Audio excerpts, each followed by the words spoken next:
These people clearly don't belong in first class. Must have used points or gotten an upgrade, Alexander Reynolds muttered loudly, his voice carrying across the aisle as a well-dressed black family settled into the luxury suite at the center of the cabin.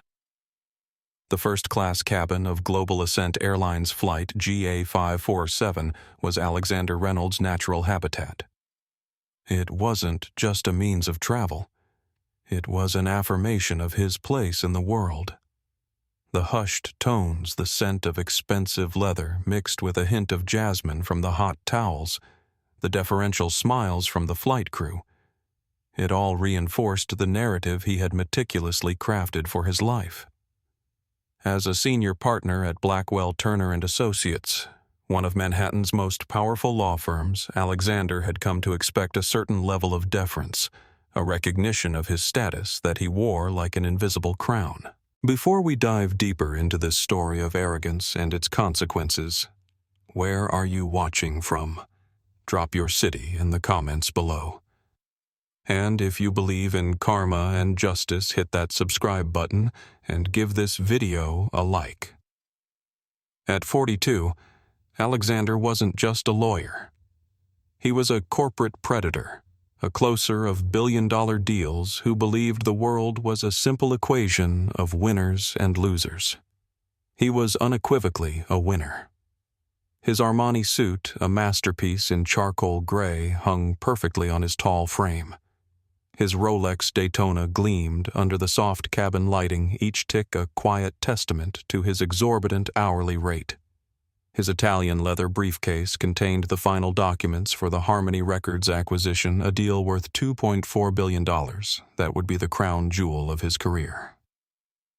Alexander's worldview hadn't formed overnight. Born to upper-middle-class parents in Connecticut, he'd attended elite private schools where success was measured by admission to Ivy League universities and eventual income. His father, a banking executive, had drilled into him a simple philosophy: the world was divided into those who mattered and those who served. People like us, his father would say, gesturing around their country club and everyone else. This mentality had been reinforced throughout his education at Yale Law School and his meteoric rise at Blackwell Turner and Associates, where he'd made partner in record time by being ruthlessly effective and utterly remorseless in pursuit of victory. He settled into seat 2A, a spacious pod of privacy and luxury, and accepted a glass of Dom Perignon from a flight attendant whose name he didn't bother to learn. He was flying to London for the final negotiations on the Harmony Records acquisition. The success of this deal rested squarely on his shoulders. He felt the familiar, intoxicating thrum of power in his veins. The last of the first-class passengers began to trickle in. A tech executive he recognized from Forbes, a quiet older woman with a cashmere blanket draped over her lap, a German diplomat. It was the expected cast of characters. People who like him had earned their spot at the front of the plane. Alexander scrolled through emails on his phone, occasionally glancing up to assess the newcomers with a practiced eye that categorized them by their apparent worth. Then they boarded. First came the father, a tall man with a calm, easygoing demeanor. He wore a simple, high-quality gray hoodie, comfortable dark jeans, and a pair of stylish but understated sneakers. He was guiding two children, a boy of about 10 and a girl of around 7, who were chattering excitedly but respectfully. The boy clutched a tablet and the girl held a well-loved stuffed elephant. Finally, the mother entered, a striking woman with intelligent eyes and a warm smile. She was dressed similarly to her husband in elegant athleisure wear that prioritized comfort for the 7-hour flight. Alexander watched them over the rim of his champagne flute, a frown tightening his features. They were directed by the flight attendant to the suite of 4 seats in the center of the cabin, the most spacious and coveted arrangement on the aircraft. His frown deepened into a sneer. His mind, conditioned to make snap judgments based on rigid, preconceived notions, went into overdrive. How did they get here? He thought the question laced with disdain. Probably some kind of lottery winners, or maybe he's an athlete who got lucky with a contract. They have no idea how to behave in this environment. Look at them dressed like they're going to a public park. The father, Michael Wilson, helped his daughter Sophia get settled carefully, placing her elephant in the small storage compartment. The son, Jordan, was already absorbed in his tablet, but he looked up to thank his mother, Gabriela, when she handed him a set of noise-canceling headphones. There was a quiet, effortless grace to their interactions, a clear current of familial affection and mutual respect. Alexander saw none of it. He saw only what his prejudice allowed him to see. He saw a family that didn't fit his narrow, bigoted picture of first-class society. He saw a disruption to his carefully curated world. He let out a short, derisive laugh.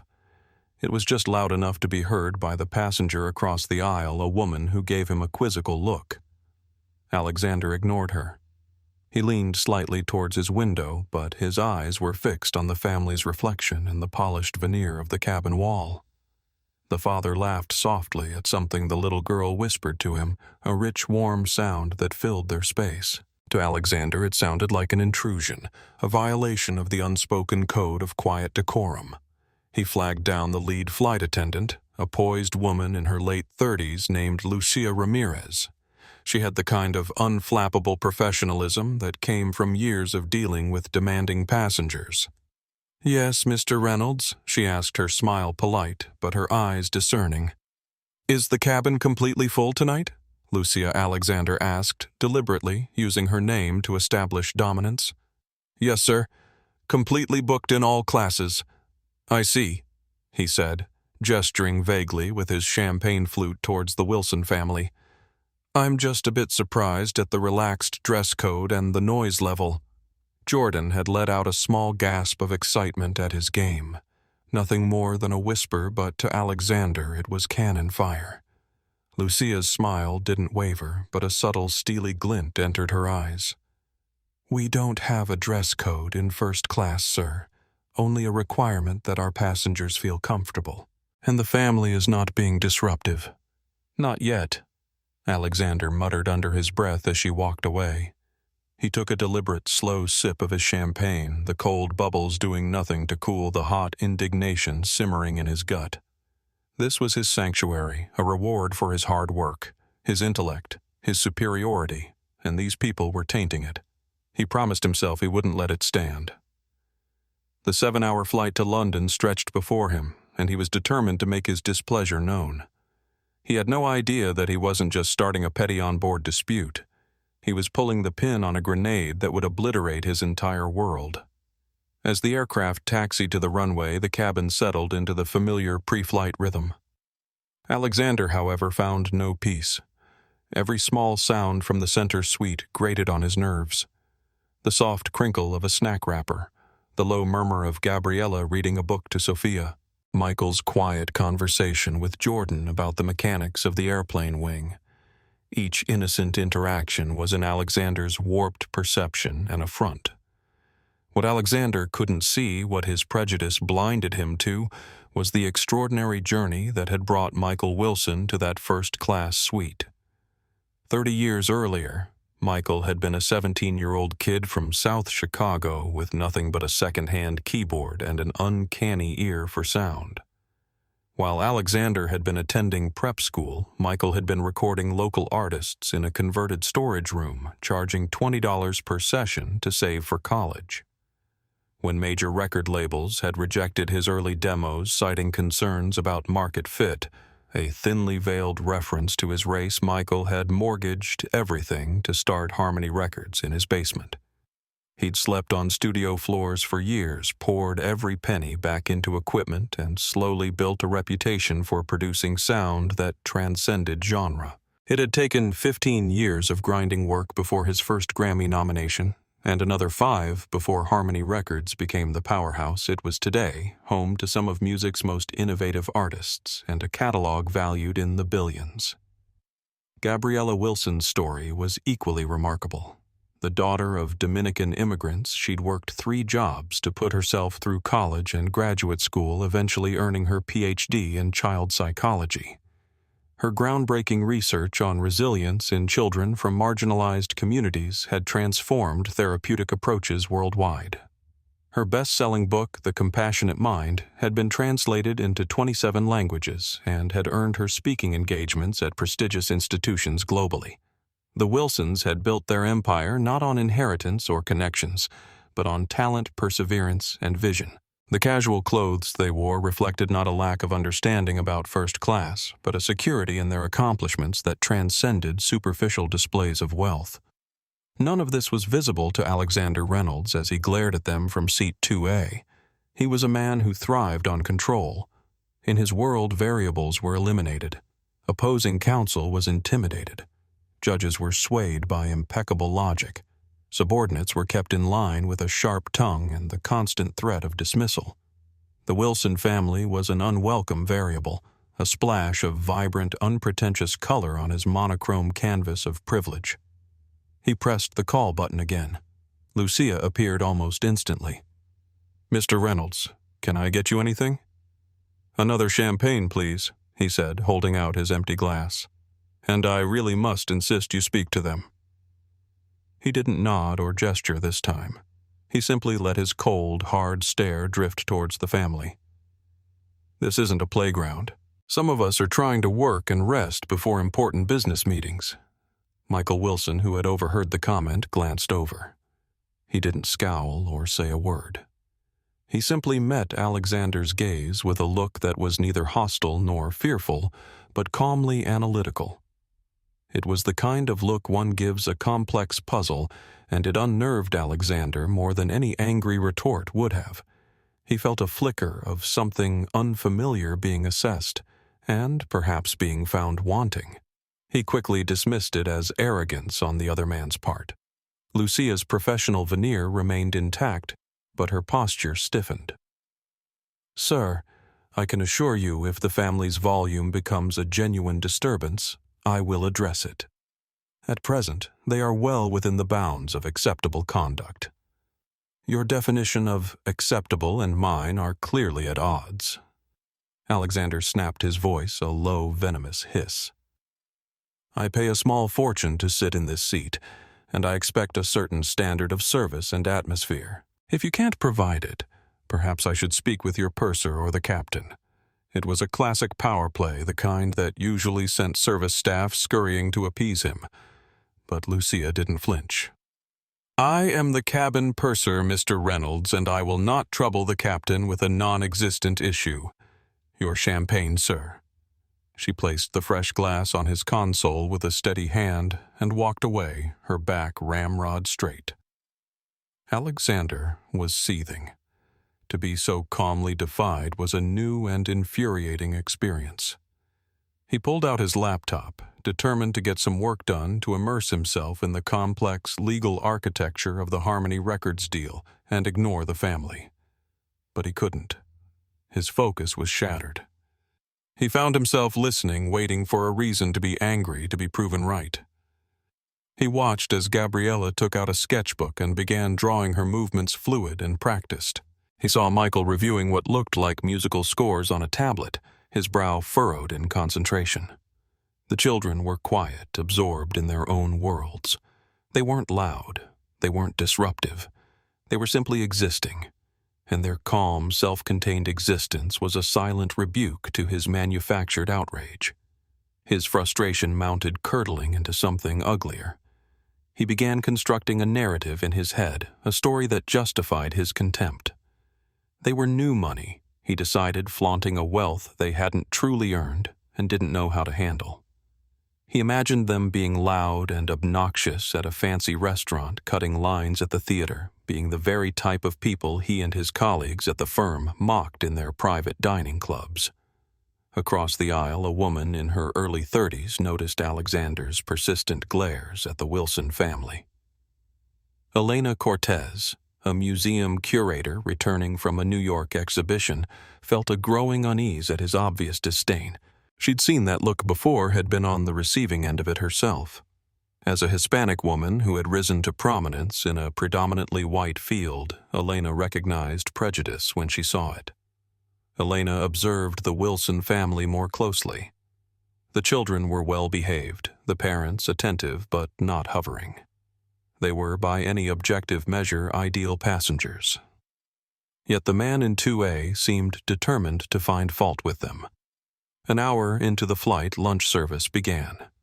Alexander ordered the seared scallops and the filet mignon, pairing them with a glass of expensive Bordeaux. He watched as the Wilsons ordered their meals. The children politely asked for pasta, remembering to say please and thank you. Michael and Gabriela discussed their options with the flight attendant, their conversation easy and pleasant. When Sophia accidentally dropped her fork, it clattered softly on the carpeted floor. "Oopsie," she whispered, her eyes wide. Before Michael or Gabriela could react, Alexander let out an exaggerated theatrical sigh. He rolled his eyes and muttered loud enough for his neighbors to hear, "For God's sake, can't they control their children?" This time Michael Wilson turned his head fully. He looked directly at Alexander, his calm expression finally hardening into something colder. Gabriela placed a gentle hand on her husband's arm, a silent message passing between them. Michael held Alexander's gaze for a long, uncomfortable moment before turning back to his daughter, his voice soft and reassuring. "It's okay, sweetie." "No worries," Michael said, picking up the fork and handing it to Lucia, who had already arrived with a clean one. The temperature in the cabin seemed to drop several degrees. The other passengers in the vicinity who had been trying to ignore Alexander's behavior now shot him disapproving looks. Elena Cortez across the aisle shook her head slightly, a clear sign of disgust. "Excuse me," she said, her voice quiet but firm, addressing Alexander directly. "That child is behaving better than most adults I know." "Your comment was inappropriate." Alexander stared at her, momentarily shocked that someone would challenge him so directly. "I wasn't speaking to you," he said coldly. "No," Elena replied, unfazed by his tone. "You were speaking loudly enough for everyone to hear about a family that has done nothing wrong. Perhaps you should reconsider your approach." Several other passengers nodded in agreement. Alexander felt a flush of embarrassment quickly transmuted into defensive anger. Who was this woman to lecture him? Nevertheless, he was acutely aware that the social dynamics of the cabin had shifted. He was no longer the powerful figure commanding respect. He was becoming the villain in a story unfolding in real time. Despite this, Alexander felt a perverse sense of satisfaction. He had finally gotten a reaction. He had pierced their infuriating calm. He mistook their restraint for weakness, their dignity for cowardice. He leaned back, sipping his wine, feeling a smug sense of victory. He was so blinded by his prejudice that he failed to notice a key detail. He didn't see the way Lucia's eyes lingered on Michael Wilson, not just with professional courtesy, but with a flicker of genuine respect and recognition. He didn't see the passenger in seat 3B, a young man with a guitar case stowed in the overhead bin, staring at Michael Wilson with an expression of pure, unadulterated awe. Alexander saw a man in a hoodie who didn't belong. He had no idea he was looking at a kingmaker, a cultural icon whose influence stretched from recording studios in Los Angeles to concert halls in Tokyo. He was an ant shouting at a giant completely oblivious to the shadow falling over him. In the row behind the Wilsons, James Thompson, a tech journalist returning from covering a New York conference, had been quietly observing the entire exchange. He discreetly took out his phone and began recording. He wasn't a tabloid reporter or a scandalmonger, but he had a strong sense of justice and an active social media presence. What he was witnessing deserved documentation. "Unbelievable," he whispered to himself as he captured Alexander's disdainful expression. "Guy in 2A has been harassing this family since takeoff." Beside him, an elderly woman nodded in agreement. "Disgraceful behavior. That family hasn't done anything wrong." James continued filming, careful to keep his phone partially hidden. He wasn't just creating content, he was preserving evidence of something ugly, something that deserved to be called out. What he didn't know was that his video would soon become a pivotal piece in a much larger story. The tipping point arrived as the flight crew began to clear the remnants of the lunch service. Alexander, emboldened by the wine and his own self-righteousness, was preparing another complaint. He was mentally rehearsing a speech about maintaining brand integrity and catering to your core clientele. That's when the young man from seat 3B stood up. He was in his early 20s with an anxious energy and eyes that shone with the fervor of a true believer. He clutched a small notebook and a pen, his knuckles white. He hesitated for a moment, then took a deep breath and approached the Wilson suite. Alexander watched a smirk playing on his lips. Here we go, he thought, probably going to ask for a handout or try to sell them something. The young man stopped beside Michael Wilson's seat, looking utterly starstruck. Excuse me, Mr. Wilson. I am so sorry to bother you. My name is Tyler Roberts. I had to say thank you. Michael looked up from his tablet, his expression softening at the young man's obvious sincerity. Hello, Tyler. It's no trouble. For what? Tyler stammered, his voice cracking with emotion. Your production on Echoes in the Static. It changed my life. I'm a musician, and the way you layer sound, the way you build atmosphere, it's genius. Pure genius. I'm studying at the Royal Academy of Music in London, and it's because of you. You're the reason I play. Alexander's smirk froze on his face. Wilson. The name echoed in his mind, colliding with another piece of information, Harmony Records. The founder, the creative force, the legendary producer behind Harmony Records was the reclusive, press-shy genius Michael Wilson. It was like a switch being flipped in a dark room, suddenly illuminating a terrifying landscape. The man in the gray hoodie was not some lottery winner. He was Michael Wilson, the architect of modern music. A man with a net worth that dwarfed Alexander's own by a factor of 1,000. A man who held the key to the $2.4 billion deal that was supposed to be the capstone of Alexander Reynolds' career. A wave of nausea washed over him so intense, he felt the blood drain from his face. The seared scallops and filet mignon churned in his stomach. He looked at Michael Wilson again, but he was seeing him for the first time. He saw the quiet confidence not as arrogance, but as the earned assurance of a man at the absolute pinnacle of his field. He saw the simple clothing not as a sign of being out of place, but as the choice of someone who had nothing to prove to anyone. He saw the woman Gabriela Wilson, and a fragmented memory from a New York Times bestseller list surfaced. Dr. Gabriela Wilson, the celebrated child psychologist and author of The Compassionate Mind, a book his own fiancée had on her nightstand. The pieces clicked into place with the sickening finality of a coffin lid closing. Michael smiled warmly at the young musician. Thank you, Tyler. That means a lot to me. Keep working hard. The world needs more music. Could you possibly? Tyler asked, holding out his notebook with a trembling hand. Of course, Michael said, taking the pen. While this exchange was happening, Alexander's world was collapsing in on itself. Every sneer, every muttered insult, every condescending look he had directed at this family replayed in his mind, now drenched in the horrifying context of his monumental blunder. He hadn't just been rude. He had been a fool. He had performed his bigotry on a stage for a man who held his entire professional future in the palm of his hand. Lucia, who had been observing from the galley, saw the look of dawning horror on Alexander's face. She approached his seat, her expression now devoid of any forced politeness. It was a look of cold, professional satisfaction.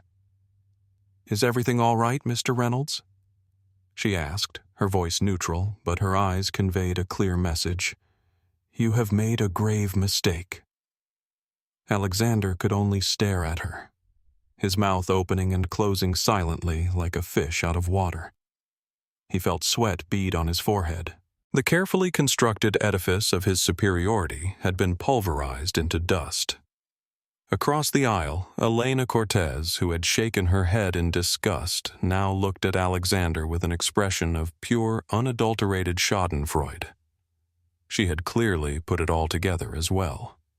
Alexander Reynolds, the master of the universe, the shark of the boardroom, felt small. For the first time in his adult life, he was utterly, hopelessly powerless. He was trapped in a pressurized metal tube, 35,000 feet in the air, with the man he had just spent 2 hours insulting.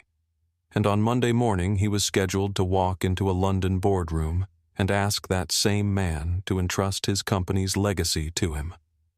Meanwhile, James Thompson had captured the entire revelation on video, Alexander's shocked expression, the moment of recognition, the color draining from his face. He had even caught Tyler's excited exchange with Michael, which made the identity of the Wilson family undeniable. As soon as the plane's Wi-Fi became available, he uploaded a 90-second clip to Twitter with the caption, "Witness this businessman repeatedly harasses black family in first class, then discovers their music legend Michael Wilson and Dr. Gabriela Wilson. His face when he realizes who they are equals priceless. First class.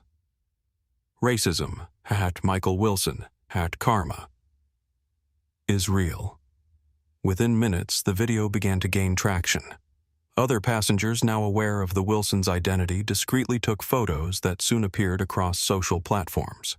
A well-known pop star retweeted the video with the comment, "Michael Wilson is a legend who deserves nothing but respect. This is what privilege and prejudice look like." A prominent civil rights activist shared it, adding, "This isn't just about celebrities. This happens to black families every day. Just most don't have the protection of fame." The flight to London had 4 more hours to go. For Alexander Reynolds, it was a descent into hell. The remaining hours of the flight were the longest of Alexander's life. The luxurious first-class pod, once his throne, now felt like a prison cell. The air, once perfumed with exclusivity, was now thick with his humiliation. He couldn't work. The legal jargon on his laptop screen swam before his eyes, meaningless symbols of a future that was rapidly evaporating. He couldn't relax. Every rustle of a blanket, every soft word exchanged in the Wilsons' suite was a fresh torment. He kept replaying the events in his head, each memory, a new stab of regret. His derisive laugh, his sneering complaint to Lucia, the way he had rolled his eyes when the little girl dropped her fork. He had judged a king by his robes and, in his arrogance, had revealed himself to be a pathetic court jester. About an hour after the revelation, he knew he had to do something. He couldn't just sit there.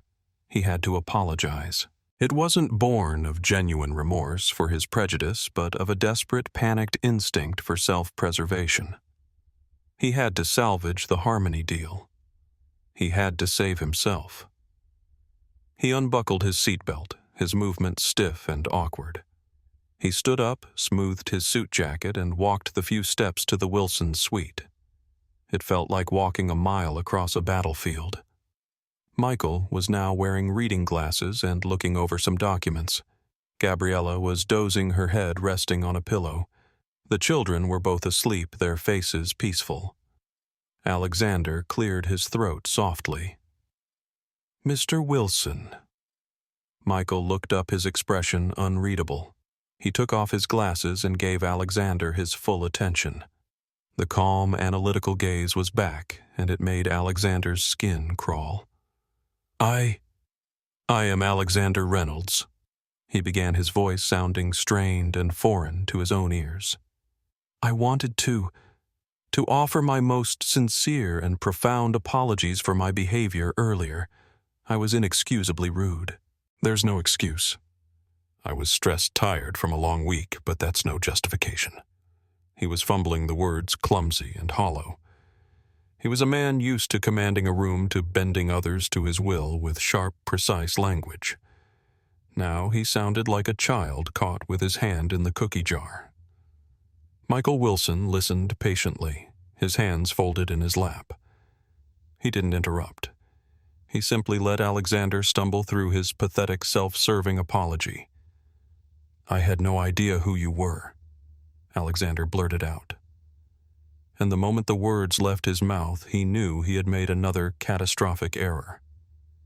He had just admitted that his apology was conditional, that his respect was reserved for status, not for basic human decency. A flicker of something disappointment perhaps crossed Michael's face. "So, if I were someone else," he asked, his voice quiet but carrying an immense weight, "if I were a plumber or a teacher, or just a man taking his family on vacation, your behavior would have been acceptable to you?" Alexander's face flushed a deep, painful red. No, of course not. I just meant I was out of line completely." "You were," Michael agreed, his voice still calm but now with an edge of steel. "You were out of line. You made assumptions about my family based on our appearance.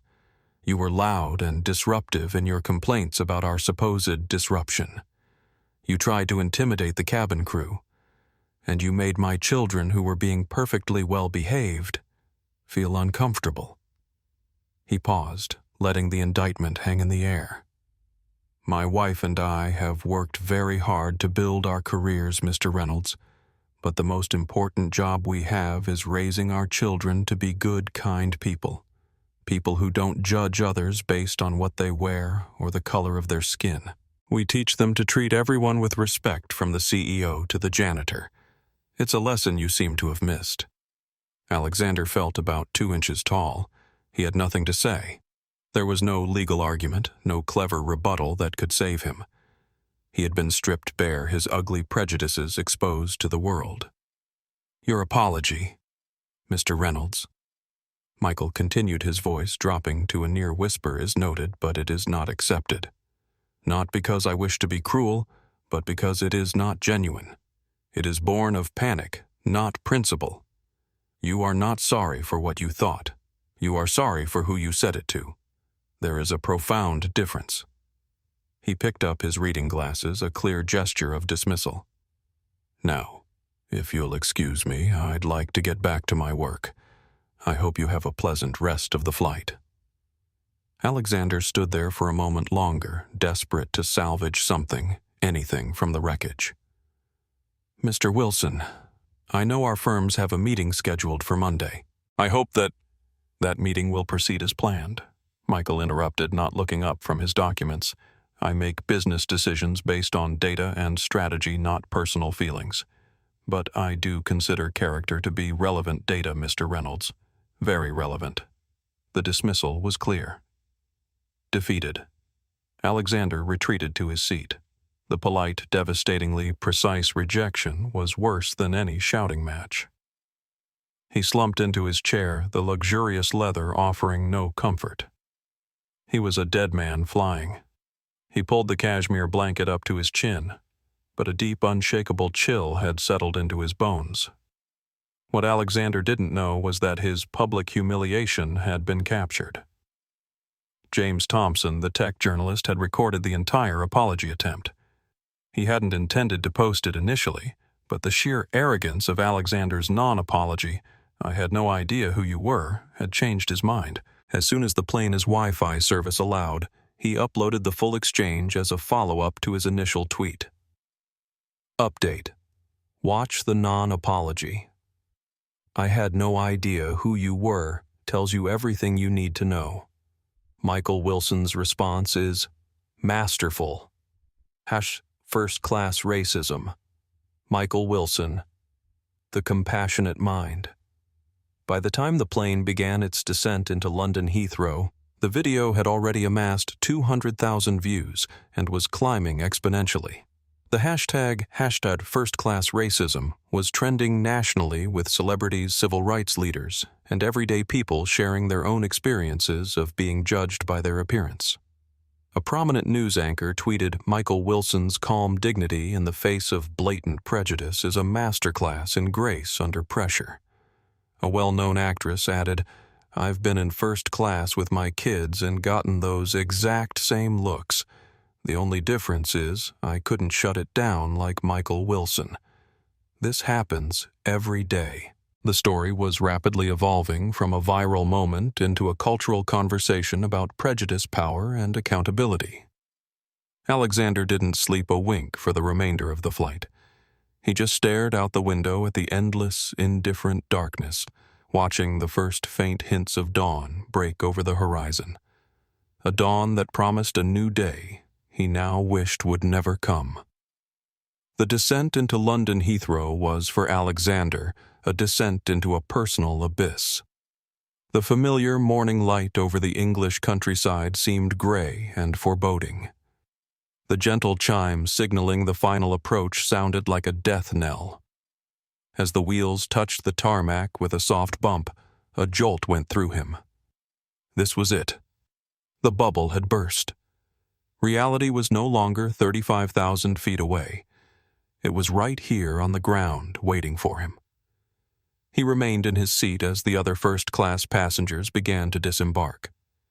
He wanted to delay the inevitable, to hide in his pod for just a few more minutes. He watched the Wilson family gather their things. They were as calm and unhurried as they had been upon boarding. Michael helped Jordan with his backpack. Gabriela gently woke a sleepy Sophia who clutched her elephant tightly. They moved with the quiet efficiency of a family that loved and supported one another. As they passed his seat, none of them looked at him. To them, he had already ceased to exist. It was the most profound invisibility he had ever experienced. Finally, he forced himself to move. He collected his briefcase, his hands trembling slightly. As he stepped off the plane, the London air felt heavy and damp. He navigated through the terminal on autopilot, the usual sense of purpose and direction completely gone. He was a ghost haunting the corridors of his former life. As he waited for his luggage at the carousel, his phone, now reconnected to the network, exploded with notifications. The voicemail indicator showed 7 missed calls from his partners in London. His email inbox was filling at an alarming rate, and his social media accounts, which he maintained but rarely used, were being flooded with mentions. With growing dread, he opened Twitter to find that he was trending. The video of his interaction with the Wilsons had been viewed over 2 million times in just a few hours. The comment section was a tribunal, and the verdict was unanimous. He was the villain of this story. This is what entitled racism looks like. Imagine thinking you own first class. I had no idea who you were. Ixels, I only respect people with status. Michael Wilson handled this masterfully. Prominent voices across industries were weighing in. A well-known legal ethics professor had tweeted, "This is a case study in how not to conduct yourself as an attorney. Professionalism extends beyond the courtroom." Even more alarming were the emails from his firm. The subject lines told the story. Urgent Wilson Video Crisis Management Call. Mandatory PR Statement. Needed. ASAP. Partners. Emergency Meeting. He checked into his suite at the Savoy, a place that usually made him feel powerful and pampered. Today, the opulent decor felt garish, the attentive staff intrusive. He stood in the middle of the vast living room overlooking the Thames and felt an overwhelming sense of dread. The deal. The Harmony Records acquisition. It was scheduled for Monday morning, less than 48 hours away. A sliver of desperate, irrational hope began to form in his mind. Maybe he won't connect the dots, he thought. Michael Wilson is a creative genius, a big-picture guy. He doesn't get involved in the nitty-gritty of legal negotiations.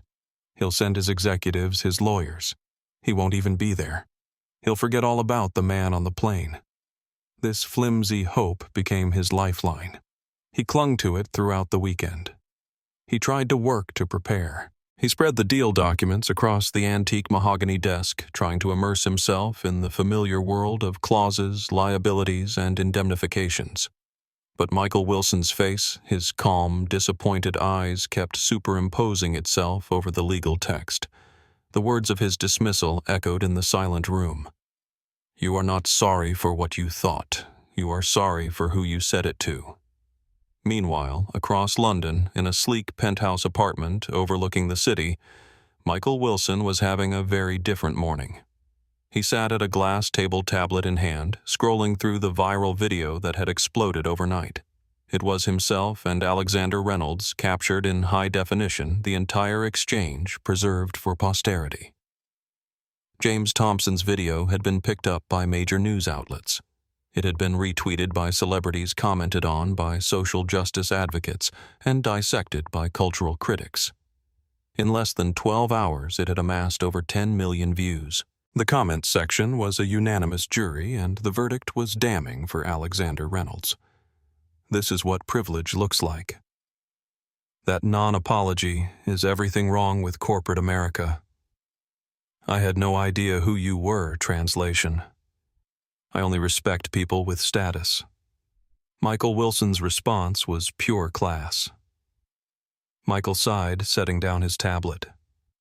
This wasn't what he had wanted. He hadn't asked for the video to be taken, hadn't sought this public spectacle.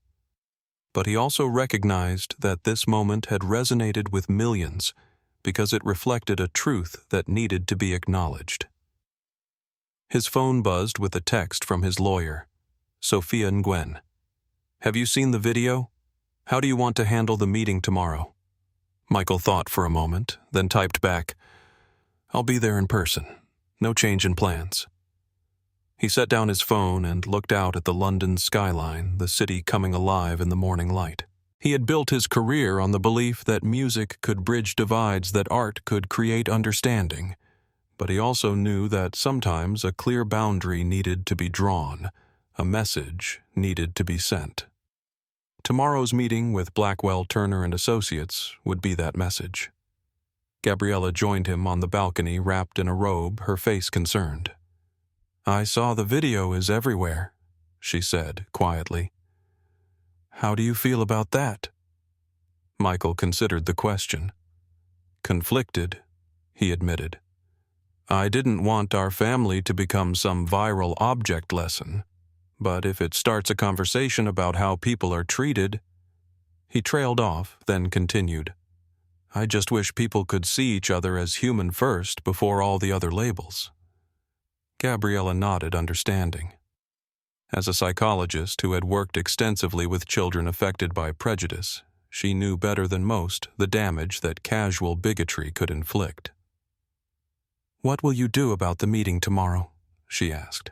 I'll go, Michael said simply, and I'll make a decision based on what I believe is right for harmony, for our artists, and for the legacy we're building. Nothing more, nothing less. Back at the Savoy, Alexander called his fiancée, Victoria Phillips, hoping her voice might ground him. Alexander. Darling, how was the flight? She asked, her voice crisp and cheerful. Fine. Uneventful. He lied. He couldn't possibly tell her the truth. Victoria was attracted to his power, his status, his success. She had no tolerance for weakness or failure.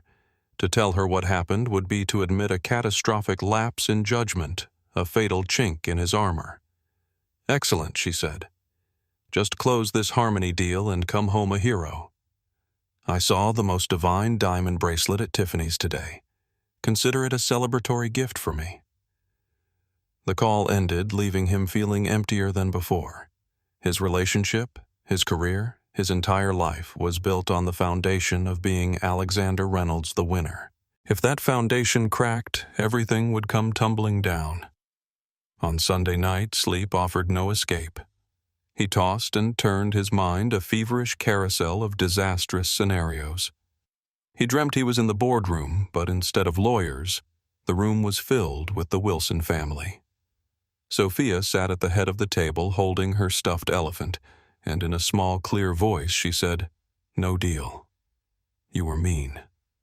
He woke up in a cold sweat just before his 600 a.m. alarm. He stood under a scalding shower for 20 minutes trying to wash away the fear. He put on his most formidable suit, a bespoke navy pinstripe from Savile Row. He tied his tie with military precision. He stared at his reflection in the mirror, trying to conjure the old Alexander, the confident, ruthless shark. But the eyes that stared back were haunted, filled with the terror of an animal caught in a trap of its own making. Alexander took a black car to the offices of Blackwell Turner and Associates in Canary Wharf. His London-based partners, Lawrence Williams and David Taylor, were waiting for him. Their expressions were grim, their greetings perfunctory. Alexander Lawrence said his usual booming enthusiasm replaced by a terse nod. "We need to talk before the meeting. If this is about the video Alexander began attempting damage control, I can explain." "There's nothing to explain." David cut, in his voice cold. "We've seen it. Everyone's seen it. The question is how we salvage this situation." Lawrence's expression was grave. "The Harmony team will be here in 30 minutes. We've prepared contingency plans. I'll take the lead on the presentation. You'll be present but silent. If Wilson brings up the incident, we'll acknowledge it, express the firm's regret, and move forward. Is that clear?" Alexander felt a flare of resentment. This was his deal. He had spent months crafting every detail. Now he was being sidelined. But he was in no position to object. "Clear," he said tightly. As they walked down the marble hallway toward the main conference room, Alexander felt a chilling certainty. He wasn't walking towards the greatest triumph of his career. He was walking to his own execution. The main conference room at Blackwell Turner and Associates was a monument to corporate conquest. Perched on the 48th floor of a Canary Wharf skyscraper, its floor-to-ceiling windows presented a godlike panorama of London. The centerpiece was a 30-foot table of polished monolithic mahogany, so dark and reflective it seemed to hold the city's skyline captive on its surface. On any other day, this room was Alexander's sanctuary, the arena where he had slain corporate dragons and cemented his reputation. Today, however, it felt like a beautifully appointed execution chamber, and he was the guest of honor. He took his seat, not at the head of the table, but to Lawrence's right, a clear demotion that was not lost on the junior associates filing in with their notebooks and tablets. The leather of the chair was cool and supple, but it offered no comfort. He felt a clammy sweat on his palms and surreptitiously wiped them on his trousers.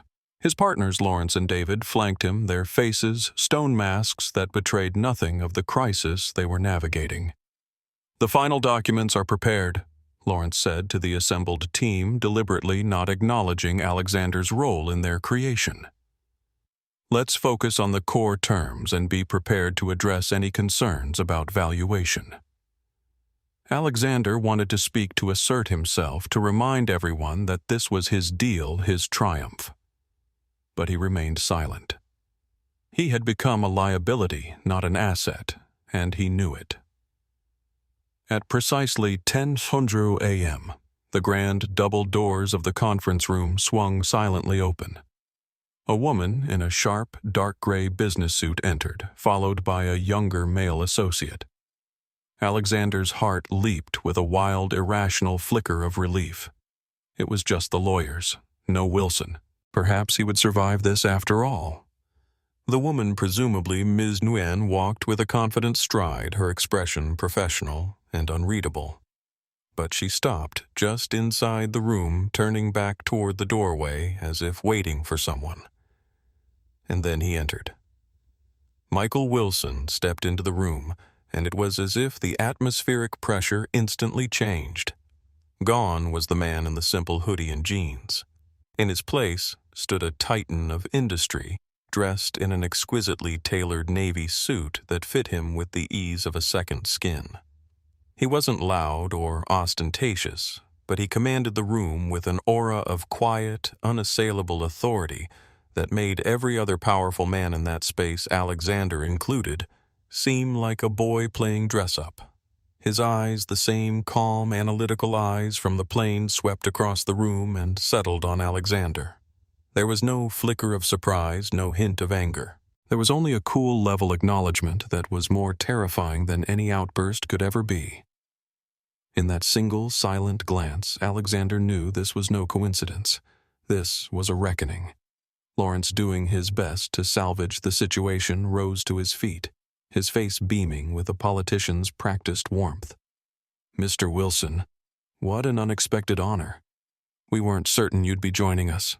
I'm Lawrence Williams, senior partner. And this is my partner, David Taylor.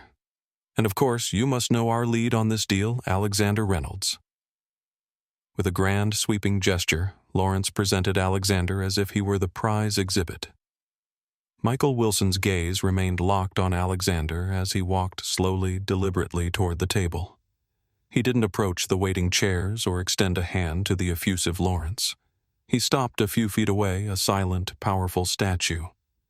"Yes," Michael said, his voice perfectly modulated but filling the suddenly cavernous silence of the room. "I know Mr. Reynolds. We flew over together on Friday." The statement landed not like a bomb, but like a shard of ice. It was innocuous on the surface, yet freighted with a chilling significance that no one but Alexander could fully comprehend. Lawrence and David exchanged a confused glance, their smiles faltering. They could sense the sudden, inexplicable frost in the air. The junior associates on Alexander's team shuffled their papers, their eyes darting from their boss to the billionaire who was staring him down. Michael remained standing, a deliberate choice that kept him in a position of power. He placed his hands on the back of an empty chair. "Gentlemen, I'm afraid I have to apologize." He began, his tone polite but firm.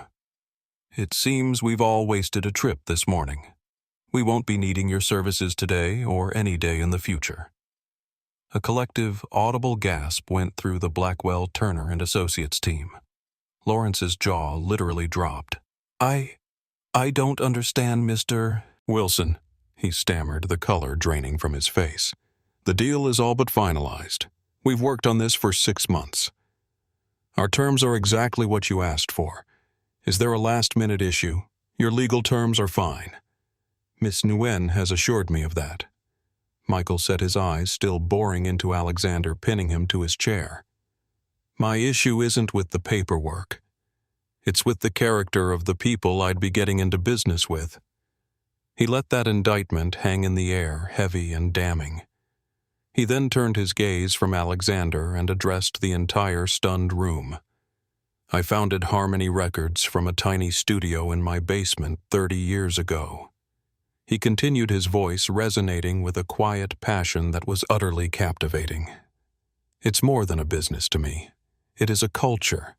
It is a family of artists and professionals built on mutual respect. It is my life's work, and I will not under any circumstances entrust its future to a firm represented by a man like Mr. Reynolds." He looked directly at Alexander again. "On our flight to London, I had the profound displeasure of witnessing Mr. Reynolds treat my wife and my 2 young children with a level of contempt and prejudice I find utterly sickening. He judged us, sneered at us, and complained about us all because we didn't fit his narrow, bigoted idea of who should be allowed to share his airspace. He is a man who measures human worth by the brand of a suit or the color of a person's skin." Alexander felt as if the floor had fallen away, leaving him in a free fall. He was being vivisected, his rotten core laid bare in front of his partners, his team, his entire professional world. He could feel the heat of their stares, could see the dawning comprehension and horror on their faces. In a desperate last-ditch effort to salvage something, Alexander stood up, his legs barely supporting him. "Mr. Wilson, I deeply regret my behavior on the flight. It was inexcusable. But this deal represents months of work by dozens of people. It's advantageous for both parties. Surely we can separate personal matters from..." "That's exactly the problem, Mr. Reynolds." Michael interrupted, his voice calm but cutting. "You think respect is a personal matter rather than a foundational principle. You think you can compartmentalize your prejudice, turn it on and off like a switch. But character isn't divisible. It's whole. And yours has revealed itself." Alexander sank back into his chair, defeated. His attempt at damage control had only dug the hole deeper. Michael wasn't finished. "Your firm's motto, I believe, is integrity, diligence, victory. An admirable sentiment. But you cannot have victory without integrity. It's the foundation upon which all lasting success is built. And integrity is not something you seem to understand, Mr. Reynolds. You don't just lack it. You are antithetical to it. He pushed the chair he was holding gently back toward the table, the small sound echoing like a gunshot in the silent room. The deal is off. We will be taking our business to a firm that understands that decency isn't a weakness and respect isn't a currency to be spent only on the powerful. Good day, gentlemen. And with that, Michael Wilson turned his team falling in behind him and walked out of the room. The doors closed with a soft, final click, a sound that sealed Alexander's fate as surely as a tomb. The silence that followed was a physical presence. It was thick with shame fury and the smell of $2.4 billion burning. Everyone stared at Alexander, who sat paralyzed, the blood roaring in his ears. His meticulously constructed world had been dismantled and destroyed in less than 5 minutes. It was Lawrence who finally broke the silence. His voice was no longer booming or angry, but a low, trembling whisper of pure, unadulterated disbelief. He looked at the man he had championed just moments before, now a hollowed-out pariah. "Alexander," he said, his voice cracking on the single word. "What did you do?" The immediate aftermath of Michael Wilson's departure was a vacuum, a terrifying void where the electric anticipation of moments before had been. The heavy conference room doors clicked shut, and the sound seemed to suck all the air from the room.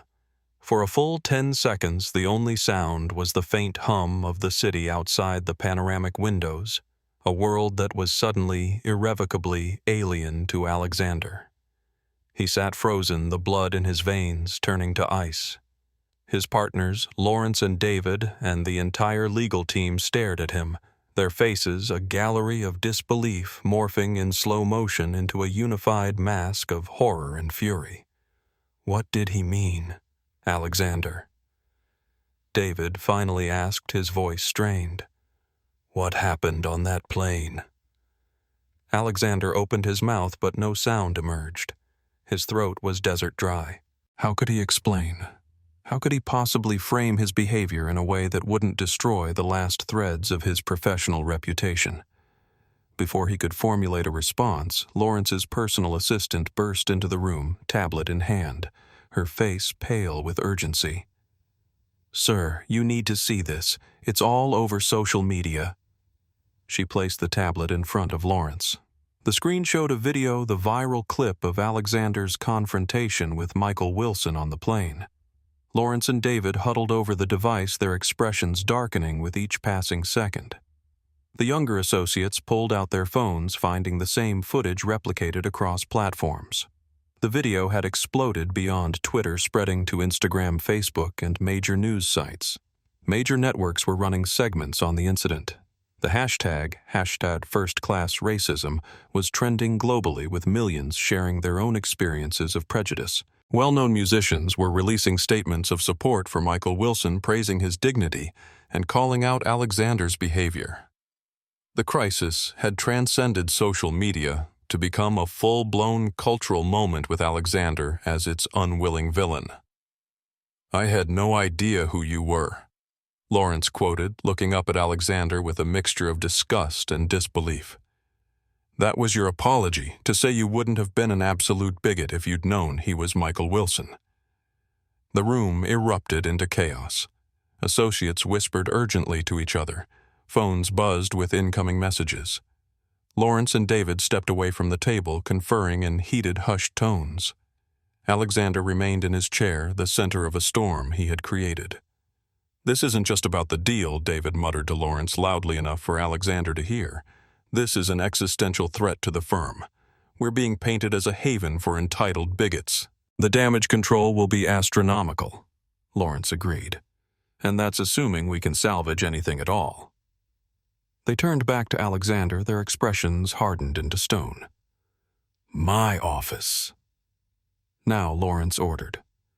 The walk from the conference room back to Lawrence's private corner office was the longest of Alexander's life.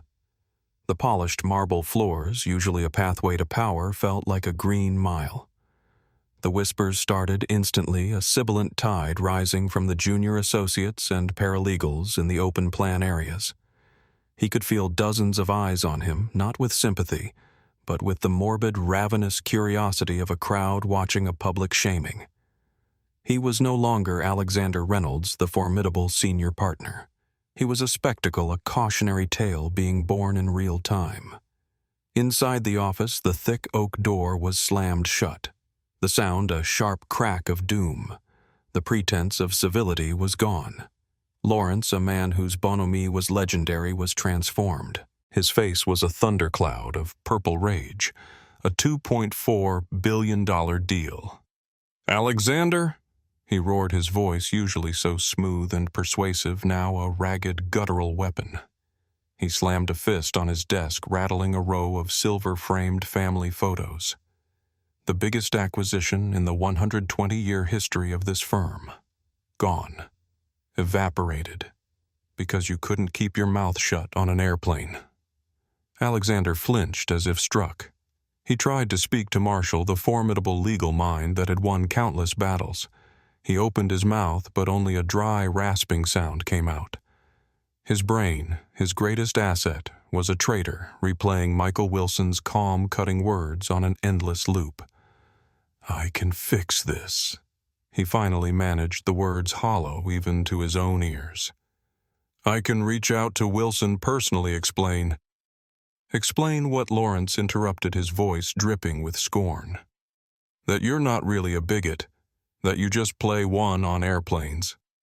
The entire world has seen who you really are, Alexander. There's no spinning this." "What were you thinking?" David interjected, his voice shaking with a mixture of fear and rage. He was pacing like a caged animal, insulting Michael Wilson's family. "Michael Wilson, have you lost your mind? The reputational damage, my God. Alexander, this is on every financial blog, every news site. Our clients are calling. Our competitors are circling like sharks. We're a laughingstock." It was a misunderstanding. Alexander finally managed to choke out the words, tasting like ash in his mouth. It was a pathetic defense, and he knew it. "A misunderstanding." Lawrence laughed, a harsh, brutal sound, devoid of any humor. He leaned across his desk, his eyes boring into Alexander's. "It sounded perfectly clear to me, Alexander. Wilson doesn't just think you're a bad lawyer. He thinks you're a bad person. His exact words were that you are antithetical to integrity. And after seeing this, so do we. You have made this entire firm look like a haven for arrogant, prejudiced fools." The accusation struck deeper than the loss of the deal. He had always believed his arrogance was a tool and necessary component of his success. He had never considered it a character flaw, a rot that could bring the whole structure down. "I've already spoken with the other senior partners." Lawrence continued, his voice now cold and clinical. "They're in agreement. This goes beyond a professional lapse. This is a values breach. You've violated everything this firm stands for. The final judgment was delivered with the cold finality of a death sentence. You're fired, Alexander," Lawrence said, the roar gone, replaced by a voice as flat and hard as granite. "Effective immediately. Security will escort you to your office. Pack your personal effects. You have 1 hour." Alexander felt a surge of desperate anger. "You can't do this. I'm a senior partner. I have rights. I have a contract." "Check the morals clause," David said quietly. "Behavior that brings the firm into public disrepute." "You're done, Alexander." There was no severance negotiation, no discussion of his partnership stake, no dignified exit strategy. He was being excised like a tumor. As 2 stony-faced security guards appeared at the office door, Alexander finally understood he wasn't just losing a job. He was being erased from a world he had clawed his way to the top of. Packing his office was a surreal, humiliating ritual. The objects that had once been trophies of his success were now artifacts of his failure. A framed photo of him and Victoria at a charity gala, their smiles brilliant and false. A lucite block entombing the announcement of a landmark merger he had orchestrated 5 years ago. His leather-bound planner filled with future meetings that would never happen. He packed them all into a plain cardboard box, each item a fresh sting of humiliation. When he walked out, box in hand, the office was silent. No one met his eye. He was a ghost. At the security desk, his ID badge, his key to this kingdom, was unceremoniously snipped in half. The click of the scissors was the sound of his old life ending. Outside, the London weather had turned as if in sympathy with his fall. A cold, penetrating rain soaked him as he stood on the curb waiting for a taxi. His phone buzzed with an email notification. With numb fingers, he unlocked the screen to find a message from Lawrence's assistant, Mr. Reynolds. Per the termination of your employment with Blackwell Turner and Associates, we have canceled your return flight to New York. Your hotel reservation at the Savoy has been terminated effective today. A courier will collect any firm property from your hotel room. Please make alternative arrangements for your return travel. Regards. The flight back to New York was a masterclass in cosmic irony. The airline, seeing his ticket had been abruptly canceled by his former firm, had only one seat available, 28B, a middle seat in economy. For 7 hours he was wedged between a large, snoring man, whose shoulder became his unwilling pillow, and a young mother with a fussy, wailing baby. The air was stale, the space suffocating. The experience was a perfect, brutal metaphor for his new reality. He who had sneered at a family in a first-class suite was now trapped in the humbling reality of the masses he had so long despised. Throughout the flight, he caught people staring at him, then quickly looking away. A few whispered to their neighbors, pointing discreetly. He realized with horror that he was being recognized from the video, which had now amassed over 30 million views. His shame was no longer private. It had become a public spectacle, a morality tale for the digital age. He arrived at his pristine Manhattan apartment just after midnight, numb with exhaustion and dread. He had rehearsed a speech for Victoria, a carefully edited version of events that painted him as a victim of corporate politics. But the moment he walked in, he knew his lies would be useless. The apartment, usually a silent minimalist sanctuary, was in disarray. Half-empty closets gaped open. 3 Louis Vuitton suitcases, symbols of a life he could no longer afford, lay open on their bed. Victoria was packing. "I can't believe you, Alexander," she said, her voice sharp and brittle.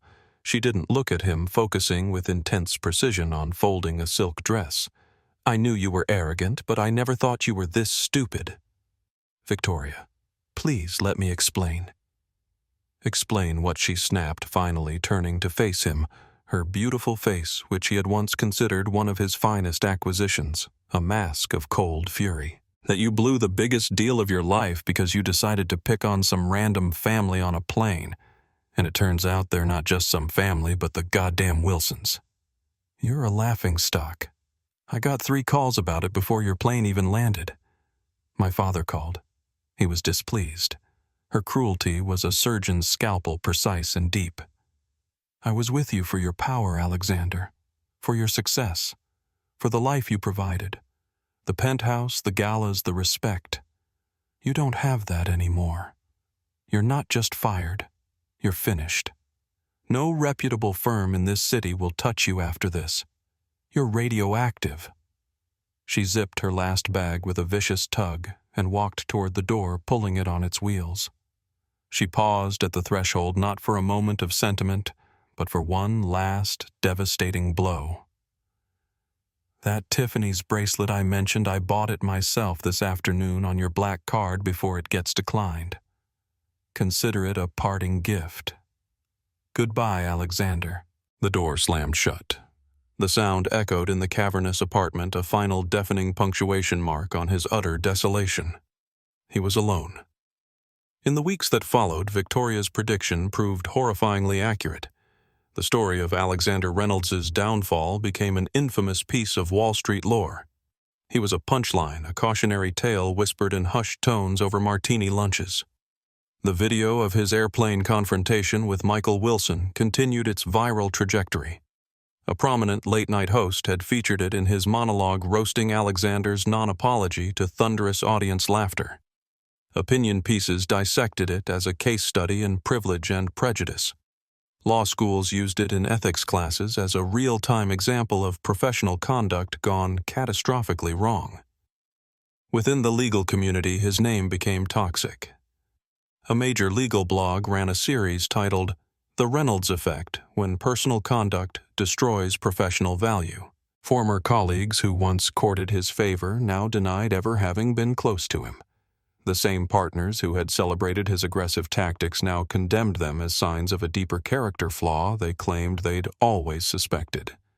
His calls to headhunters went unreturned. Interviews were polite, brief, and always ended with a variation of, "We'll be in touch." One firm more candid than the rest put it bluntly, "The optics would be disastrous.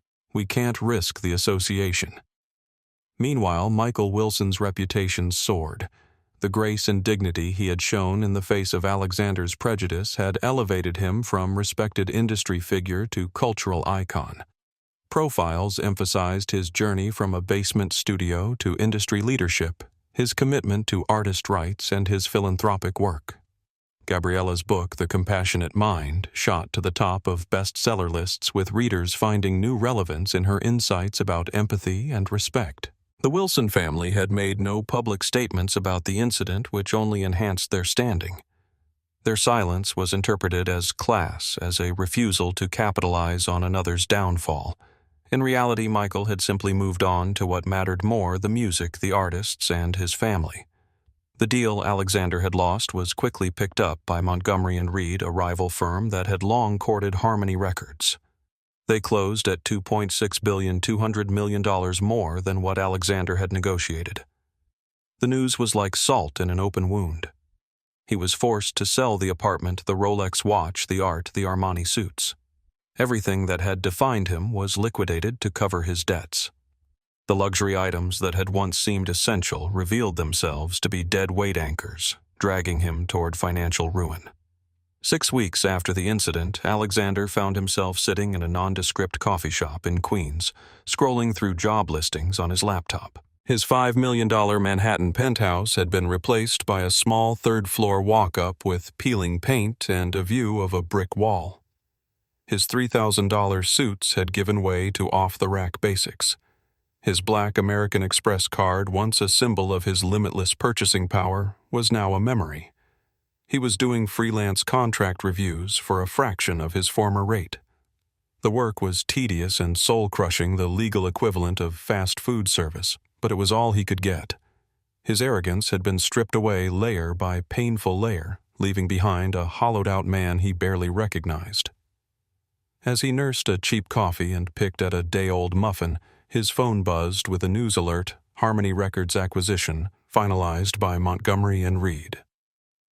The deal was done. Another firm had stepped in where Blackwell Turner and Associates had failed. The article mentioned the record-breaking sale price, $2.6 billion, $200 million more than what Alexander had negotiated. Salt in an already gaping wound. He closed the browser tab and stared blankly at his laptop screen. The reflection in the dark display showed a man he wouldn't have recognized 6 months ago. His hair was longer, his face thinner, the sharp edges of privilege softened by humiliation and loss.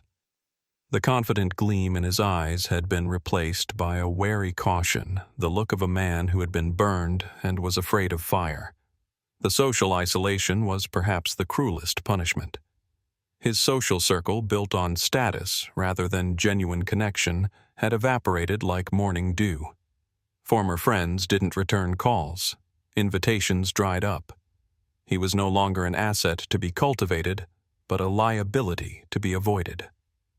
One morning, Alexander was walking down the street when he spotted a familiar face, Jason Morgan, a former colleague from Blackwell Turner and Associates.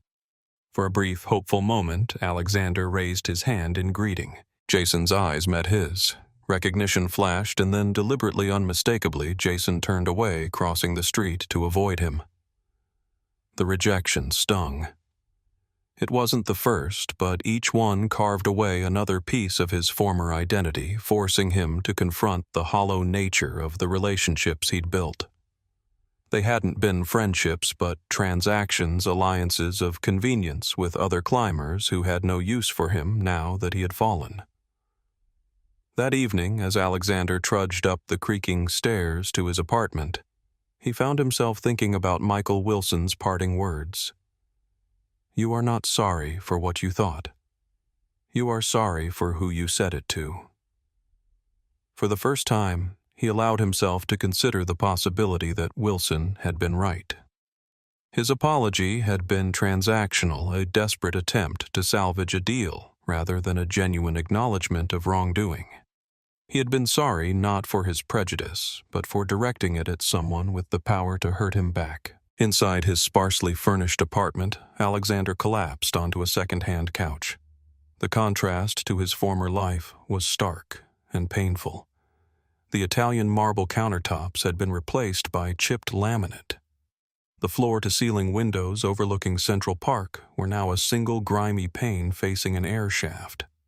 The surround sound system that had once filled his home with crystal-clear music was now a small Bluetooth speaker that sometimes worked. That night, unable to sleep, Alexander found himself scrolling through news articles about Michael Wilson. Not the ones about their confrontation, but older profiles that detailed his journey from South Chicago to music industry titan. He read about how Wilson had been rejected by major labels before starting his own, how he'd slept on studio floors and worked 20-hour days, how he'd built Harmony Records with a vision of creating music that connected people across divides. For the first time, Alexander saw Michael Wilson not as the man who had destroyed his career, but as a human being with a story with struggles and triumphs that had nothing to do with him. It was a small shift in perspective, but it sent a tremor through the foundations of his worldview. The next morning, he woke with a strange sense of clarity. The catastrophe that had befallen him was entirely of his own making. It wasn't bad luck or circumstance or even Michael Wilson that had brought him low. It was his own actions, his own prejudice, his own failure to see the humanity in others. This realization didn't bring immediate peace or redemption. There was no lightning bolt of transformation, but it did create a small crack in the armor of self-pity and resentment he had been wearing since his fall from grace. And through that crack, a question began to form. What now?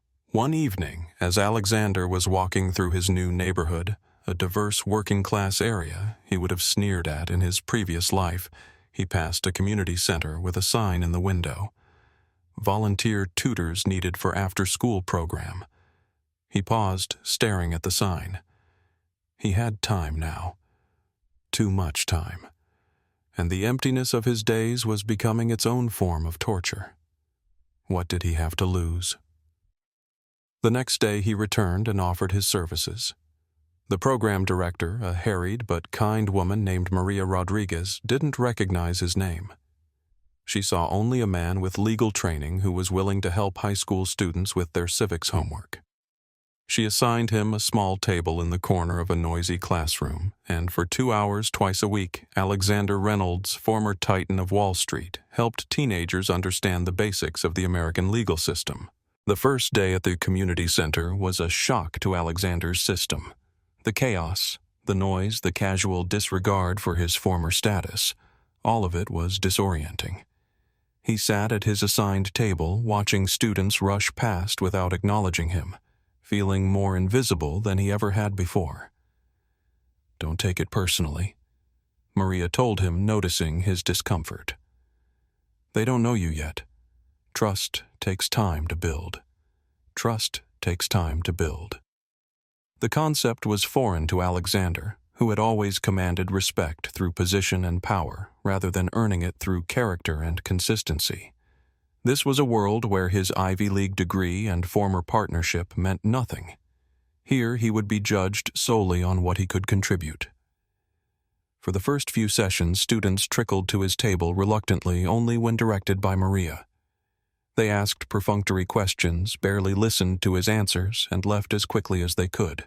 Alexander found himself increasingly frustrated, his old arrogance threatening to resurface. Didn't they understand what an opportunity this was?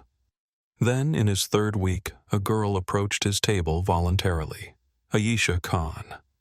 17, with sharp, intelligent eyes and a worn copy of the Constitution poking out of her backpack. She sat down directly across from him, studied his face for a moment, then said, "You're that lawyer from the video, aren't you?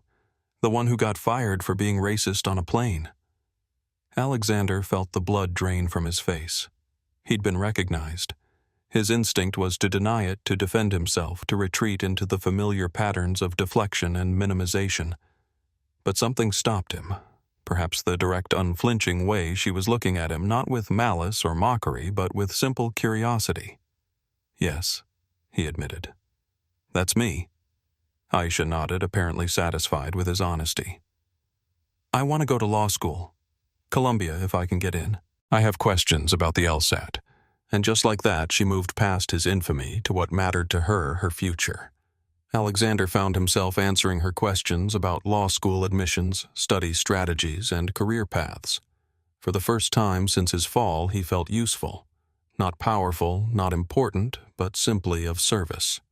It was a strange feeling, but not an unpleasant one. Ayesha returned the following week with more questions. Then she brought a friend, Jamal, who was also considering law school. Slowly, Alexander's table became a regular stop for students with genuine interest in legal careers.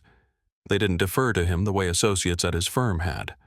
They challenged him, questioned him sometimes, even corrected him when his information was outdated. But they listened, and gradually he learned to listen in return. One day, after a particularly intense session helping Ayesha prepare for a debate competition, Alexander found himself thinking about Michael Wilson's calm, analytical gaze on the plane. He had mistaken that look for arrogance, but now he wondered if it had been something else entirely, perhaps the same focused attention he was now learning to give his students. The work at the community center was humbling in ways Alexander had never anticipated. The teenagers had no interest in his former status. They evaluated him solely on his ability to explain concepts clearly and his willingness to take their ambitions seriously. They were unimpressed by credentials but deeply appreciative of genuine effort. It was a different world from the one he had inhabited, where worth was measured in billable hours and deals closed. Here, success meant Ayesha mastering a difficult concept, or Jamal gaining confidence in his writing. It was small-scale, unglamorous work that would never make headlines or earn millions. But for the first time in his life, Alexander found himself engaged in something that felt genuinely meaningful. As months passed, his role at the center expanded. He started a mock trial program drawing on his courtroom experience to help students understand the practical applications of legal principles. He watched with unexpected pride as they grew more confident, more articulate, more willing to stand up for their ideas. One evening, Maria approached him as he was packing up to leave. "You've been good for these kids," she said simply. "They respect you." The words hit Alexander with unexpected force. Respect. It was what he had always craved, what he had pursued through achievement and acquisition. But the respect Maria was talking about wasn't based on fear or deference. It was earned through consistency, through showing up, through treating these young people with the dignity they deserved. That night in his cramped apartment, Alexander opened his laptop to check his dwindling bank account. The freelance work barely covered his rent and basic expenses. His savings were rapidly depleting. Soon he would need to make some hard decisions about his future. As he scrolled through his emails, he noticed a news alert about Michael Wilson. Harmony Records had just launched a major new initiative, a music education program for underserved schools across the country.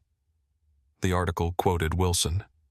"Every child deserves the chance to find their voice, whether through words, images, or sound.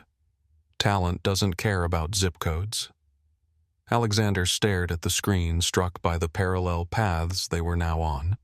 Wilson using his vast resources to create opportunities on a grand scale, while Alexander worked with a handful of students in a run-down community center. The difference in scope was staggering, but there was a common thread. Both were engaged in work that recognized and nurtured potential in unexpected places. For the first time since his downfall, Alexander felt a glimmer of something like purpose. Not the restoration of his former glory that was gone perhaps irretrievably, but something new. Something he had never valued before, the satisfaction of contributing to something larger than himself. Around this time, a new volunteer joined the community center staff. Elena Cortez, the woman who had confronted Alexander on the plane, now stood across the room organizing art supplies for a weekend workshop. Alexander felt a jolt of recognition, followed by a wave of shame. She had seen him at his worst, had called him out publicly. Now here she was in this small corner of Queens that had become his refuge. Their eyes met across the room. Elena's expression shifted from surprise to wariness. Alexander felt his heart rate accelerate, a familiar fight-or-flight response to confrontation. But instead of avoiding her gaze, he gave a small, awkward nod of acknowledgement. After a moment, Elena returned the gesture with a curt nod of her own, before turning back to her work. The next day, they found themselves alone in the break room. The silence was thick with unspoken history. So Elena finally said, stirring her coffee, "This is where you landed." Her tone wasn't kind, but it wasn't cruel either. It was neutral, evaluative. "It's not what I expected," Alexander admitted, "but it's been educational." Elena studied him, her gaze as direct and uncompromising as it had been on the plane. "The kids seem to like your program." It wasn't exactly an olive branch, but it was an acknowledgement. Alexander accepted it for what it was. They're smart, determined. They deserve better opportunities than they're getting. Something in Elena's expression shifted slightly, not warmth exactly, but a slight easing of suspicion. Yes, they do. From that point on, they established a careful professional detente. They weren't friends, but they could occupy the same space, work toward similar goals. Sometimes Alexander would catch Elena watching him interact with the students, her expression thoughtful as if she were trying to reconcile the man before her with the one she had encountered on the plane. One afternoon, several weeks later, Elena approached his table as he was helping Aisha prepare for a critical scholarship interview. "You're doing it wrong," Elena said, not unkindly. "These kids don't need another white savior teaching them to assimilate into a broken system. They need someone who helps them navigate that system while keeping their own voice and identity." Alexander bristled at first, his old defensiveness flaring. But he forced himself to consider her words. "I'm just teaching them what I know about how the legal world works." "And that's valuable," Elena acknowledged. "But you need to understand that they'll face barriers you never did. The rules are different for them." It was a conversation that would have been impossible for the old Alexander to have, one that required him to listen more than speak, to consider perspectives fundamentally different from his own. But he wasn't the old Alexander anymore. That man had died a slow, painful death in the months since his disgrace. Gradually, their professional relationship evolved into something approaching mutual respect. They still disagreed often. Elena's approach was more radical, more focused on challenging existing power structures, while Alexander tended toward pragmatic navigation of those structures. But they found common ground in their commitment to the students. In Aisha, they both saw extraordinary potential. She had the sharp, analytical mind of a born lawyer combined with a passionate commitment to social justice. Elena helped her connect her legal ambitions to her community roots, while Alexander coached her through the practical realities of law school applications and interviews. When Aisha was named a finalist for a prestigious scholarship that would cover her full undergraduate and law school education, both Alexander and Elena felt a pride that transcended their differences. The day before Aisha's final scholarship interview, she approached Alexander with a question that caught him off guard. "Why did you do it?" she asked.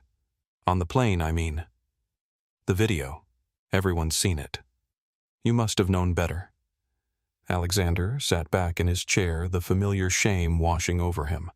But Aisha wasn't asking to humiliate him. Her expression was genuinely curious, seeking understanding. "I did know better," he admitted after a long moment. Or I should have. But knowing better isn't the same as being better. I spent my whole life in environments that rewarded me for looking down on people who were different, for believing my success made me superior, for treating people like they were invisible if they didn't have something I wanted. He paused, struggling to articulate something he was still coming to understand himself. I'm not saying that excuses it. It doesn't. But it's like I was trained to see the world a certain way to sort people into categories of useful and useless, and I never questioned it because it worked for me. Until it didn't. Aisha nodded slowly. So, what now? Are you just here because you have nowhere else to go? It was a fair question, one Alexander had asked himself many times. I started coming here because I had nothing else, he acknowledged. But I keep coming back because for the first time in my life, I'm doing something that matters to someone other than me. As the words left his mouth, he realized they were true. The community center had become more than just a refuge from his disgrace. It had become a place where he could contribute something genuine, something that couldn't be measured in status or money. Aisha seemed to consider this, her expression thoughtful. People can change, she said finally. My mom always says that, but they have to want to. The simplicity of her statement struck Alexander with unexpected force. People can change, but they have to want to. Did he want to, or was he just adapting to circumstances, playing a new role until the old one became available again? He didn't have an answer yet. But the question itself marked a shift from seeing his current situation as a temporary humiliation to be endured to considering it as a potential turning point, a chance to become someone different from the man who had sneered at a family in first class. One evening, nursing a cheap beer and eating takeout from a carton, Alexander was aimlessly flipping through channels on his small television. He stopped on a local news program. A face on the screen made his breath catch. It was Michael Wilson sitting next to his wife Gabriela on a talk show couch. They weren't there to talk about music or best-selling books. They were announcing a new philanthropic foundation dedicated to funding music and arts education in New York City's most underprivileged schools. They spoke with a quiet passion that was both captivating and, for Alexander, deeply shaming. Gabriela discussed the proven link between arts education and compassion. Michael spoke of music as a universal language that could bridge the divides of wealth and race. Every kid deserves a chance to find their own voice, Michael said, his expression sincere and warm. Talent doesn't care what neighborhood you're from. Alexander stared at the screen, the carton of noodles forgotten in his hand. He saw them then, not as celebrities he had failed to recognize or as the instruments of his ruin, but as a family, a good, decent family, working to put something positive into a world he had only ever tried to conquer. He finally understood the depth of Michael Wilson's words on the plane. You are not sorry for what you thought. You are sorry for who you said it to. A profound and searing shame, purer than any self-pity he had felt before, washed over him. He had directed his ugliest instincts at people who embodied the very virtues, grace, decency, compassion that his life had so profoundly lacked.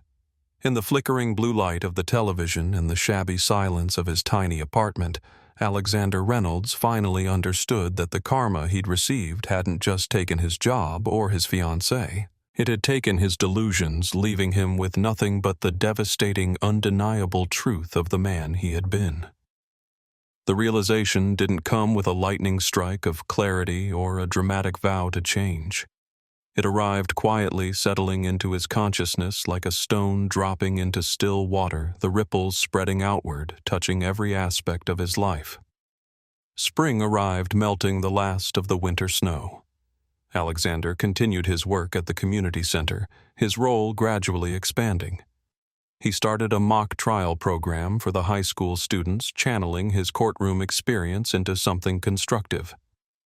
He watched with unexpected pride as Aisha won a citywide debate competition, her arguments sharp and incisive in a way that reminded him of his younger self, before ambition had curdled into something toxic. The mock trial program quickly became the center's most popular offering. Students who had never considered legal careers began to see new possibilities for themselves. Alexander found himself drawing on skills he had taken for granted: his ability to construct compelling arguments, to anticipate counterpoints, to speak with clarity and conviction. But he was using these skills not to crush opponents or secure massive paydays, but to empower young people who had been told in 1,000 subtle and not-so-subtle ways that their voices didn't matter. Sometimes in the middle of coaching a student through a cross-examination or explaining a complex legal concept, Alexander would feel a strange sensation, a quiet contentment entirely different from the fierce elation of closing a deal or winning a case. It wasn't as dramatic or intense, but it was more sustaining, like the difference between a lightning strike and sunlight. His relationship with Elena remained complex. They weren't friends exactly, but they had developed a wary professional respect. She challenged him constantly, forcing him to examine assumptions he hadn't even realized he held. He found himself thinking more deeply about questions of justice and equity concepts he had once dismissed as irrelevant to his climb up the corporate ladder. One day, after a particularly heated debate about the role of law in perpetuating or challenging inequality, Elena surprised him by asking, "Have you ever thought about teaching for real? I mean, not just volunteering." Alexander hadn't. The idea of stepping into a classroom as anything other than a guest lecturer dispensing wisdom from the heights of his success had never occurred to him. But now, stripped of that success, he found himself considering possibilities he would once have dismissed out of hand. "I don't have a teaching degree," he pointed out, "or any education credentials." Elena shrugged. "There are alternative certification programs, and community colleges often hire adjuncts with professional experience for legal courses."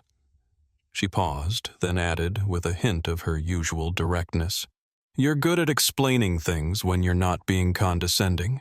The students respond to you. It's worth considering." The suggestion lingered in Alexander's mind. Teaching, using his legal knowledge not to serve wealthy corporate clients, but to prepare students for careers that might serve their communities. It was so far from the path he had envisioned for himself that it felt almost like apostasy. And yet there was something appealing about the idea of building rather than extracting, of contributing rather than accumulating. The financial reality was also becoming increasingly urgent. His savings were dwindling. The freelance work was inconsistent. He needed a more stable source of income, and his prospects in the corporate legal world remained non-existent. His name was still toxic, his reputation unsalvageable. When Maria mentioned that a friend of hers taught at Queens Community College and had heard they were looking for adjunct instructors for their paralegal program, Alexander found himself asking for an introduction. 2 weeks later, he sat in an interview explaining his experience, and when directly asked, acknowledging the viral incident that had ended his corporate career. "I made a terrible mistake," he said simply. "It cost me everything, but it also forced me to reevaluate what matters. I can't change what happened, but I can try to use what I know to help others." To his surprise, the department chair, a no-nonsense woman named Dr. Patel, seemed more interested in his commitment to the community center than in his fall from grace. "Our students need instructors who understand the practical realities of the legal system," she said. "Not just the theory. And they need people who believe in their potential. Do you—" The question caught Alexander off guard. Did he believe in these students' potential? Once he would have paid lip service to the idea while privately doubting it. But now, having worked with Ayesha and the others at the center, having seen their intelligence and determination up close, he found that he did. "Yes," he said, "I do." He was offered 2 classes for the fall semester. Introduction to Legal Research and Business Law Fundamentals. The pay was a fraction of what he had once earned in a day, but it was steady, and combined with his freelance work, it would keep him afloat. When he shared the news with Elena, she offered a rare, genuine smile. "Good," she said.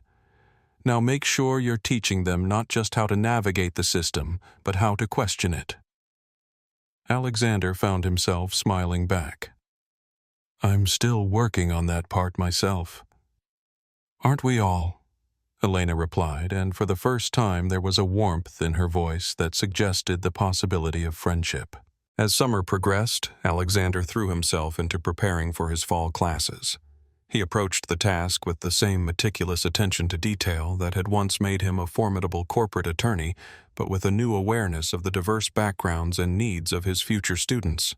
He consulted with educators, read pedagogical research, and revamped standard syllabi to make them more accessible and engaging. In July, Aisha received news that she had won the scholarship. The entire community center celebrated, but no one was prouder than Alexander and Elena. They had supported her through every step of the application process, from drafting her personal statement to preparing for interviews. Seeing her excitement, her absolute conviction that she would one day return to her community as a lawyer fighting for justice, Alexander felt a vicarious hope he had never experienced before. It was Elena who suggested they all go out to celebrate herself, Alexander, Maria, and a few other center staff. They ended up at a small Dominican restaurant a few blocks from the center, eating mofongo and sharing stories about their most challenging students. Alexander found himself laughing more than he had in months, maybe years. As they were leaving, Elena fell into step beside him. "You're different," she said abruptly. "From the man on the plane." Alexander glanced at her, unsure how to respond. "I hope so," he finally said. Elena nodded. "You are. You still have your moments when you get defensive or talk over people or assume you know best, but you catch yourself now. You listen. You're learning." It was perhaps the closest thing to approval she had ever offered him. Alexander felt a strange mixture of gratitude and humility. "I have good teachers," he said, and they both knew he wasn't just talking about formal education. In August, Alexander received an unexpected email from a former client. Not a corporation, but an individual he had once helped navigate a complex contractual dispute. The man was starting a small nonprofit focused on providing legal services to immigrants, and had heard through the grapevine about Alexander's work at the community center. Would he be interested in doing some part-time consulting work? The offer was modest, but it was legitimate work that aligned with Alexander's emerging values. He accepted gratefully, adding another piece to the patchwork career he was building from the ruins of his former life. By the time September arrived, bringing with it the start of the academic year and his first official teaching position, Alexander's life had settled into a new rhythm. It wasn't the high-octane existence he had once led with its first-class flights and luxury hotels and power lunches. It was smaller, quieter, centered around work that directly touched other people's lives rather than abstractly increasing shareholder value. His first day in front of a classroom was terrifying. Despite all his preparation, despite years of commanding courtrooms and boardrooms, Alexander found himself sweating as he faced 28 diverse students, many of them working adults returning to school to improve their career prospects. They looked at him with a mixture of hope, skepticism, and simple curiosity. None of them knew or cared about his past glory or his public disgrace. They cared only about what he could teach them. "My name is Alexander Reynolds." He began, his voice steadier than he felt. "Welcome to Introduction to Legal Research. This course is designed to give you practical skills that will serve you throughout your legal career, whether as a paralegal, a legal secretary, or as a stepping stone to law school." He paused, looking at the faces before him, young and old, representing a dozen different ethnicities, each with their own story and ambition. The legal system can seem intimidating and exclusionary. For many of you, it may feel like it wasn't designed with people like you in mind, and historically, that's often been true. But the law is also a powerful tool for change, for justice, for creating the kind of society we want to live in. My goal is to help you master that tool. As he spoke, Alexander felt something shift inside him, a quiet certainty that he was exactly where he was supposed to be. Not because it was prestigious or lucrative, but because it mattered. Because it was real. After class, as he was gathering his materials, a student approached an older woman with gray-streaked hair and determined eyes. "Professor Reynolds," she said, "I just wanted to say thank you.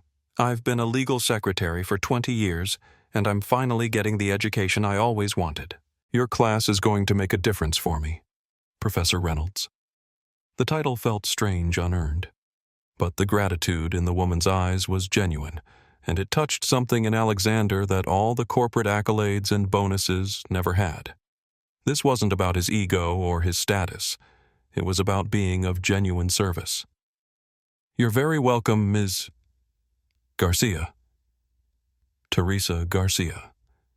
"Ms. Garcia, I'm looking forward to working with you this semester." As Alexander left the campus, walking through the diverse, vibrant Queens neighborhood that had become his home, he realized that his life had not ended with his disgrace. It had transformed. The man who had sneered at a black family in first class was gone, replaced by someone humbler, kinder, more aware of his own fallibility and the humanity of others. It wasn't redemption exactly, he had not earned that yet, and perhaps never would. But it was growth. It was change. It was a second chance he had never expected and now valued more than he could express. That evening, Alexander found himself thinking about the Wilson family again. Not with bitterness or shame, but with a strange, unexpected gratitude. Their dignity in the face of his ugliness had been a mirror reflecting back a version of himself he could no longer unsee. The fall had been spectacular and public, but perhaps necessary, perhaps overdue. 18 months after the incident that had detonated his former life, Alexander Reynolds stood at the back of a crowded auditorium at the Lincoln Center. He was there for the opening gala of the Wilson Foundation's Music Education Initiative, an event he had learned about through his work at the community center. 3 of his students were performing in the showcase, their talents nurtured by the very program Michael and Gabriela Wilson had established. Alexander wasn't supposed to be there. His name wasn't on any guest list, but Elena had secured a staff pass for him, knowing how much it would mean to the students to have him in the audience.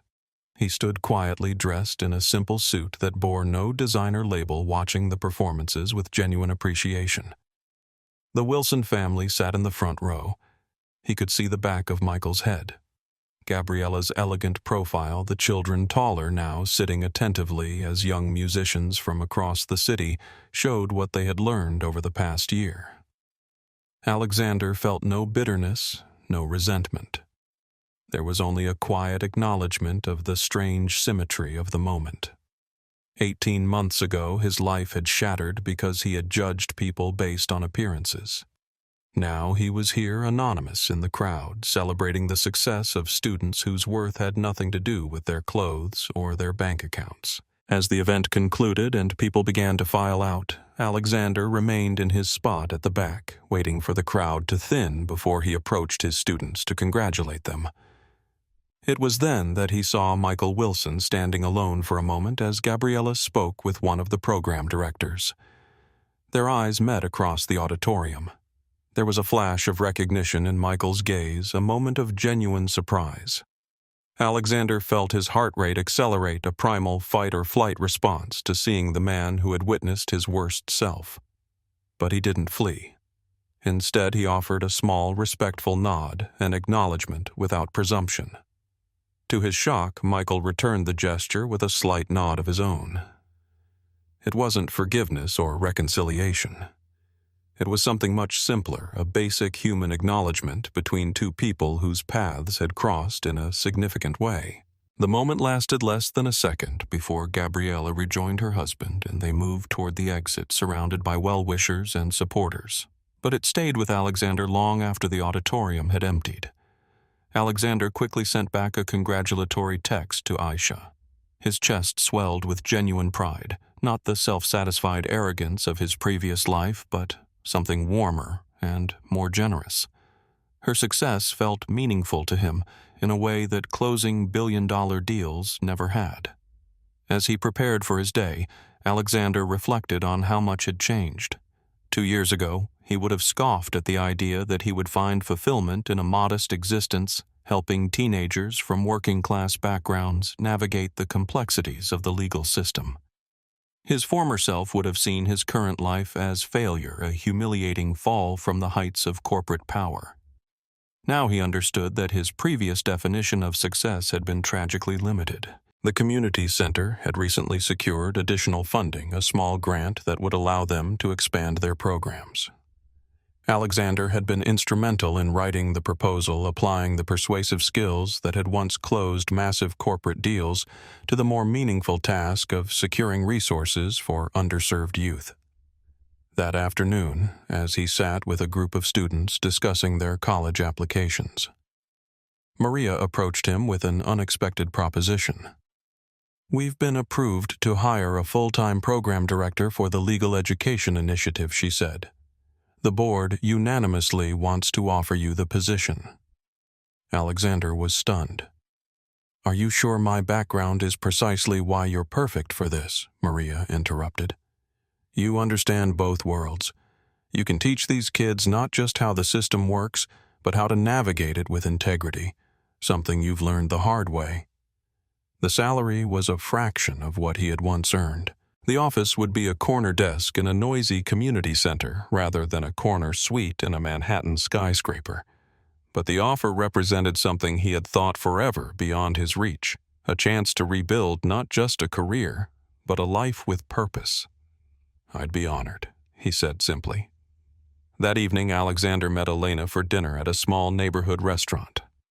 Over the past 2 years, their cautious professional respect had gradually deepened into a genuine friendship, forged through countless hours of working together, challenging each other and ultimately finding common ground in their commitment to their students.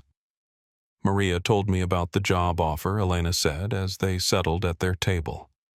"Congratulations!" "Thank you," Alexander replied.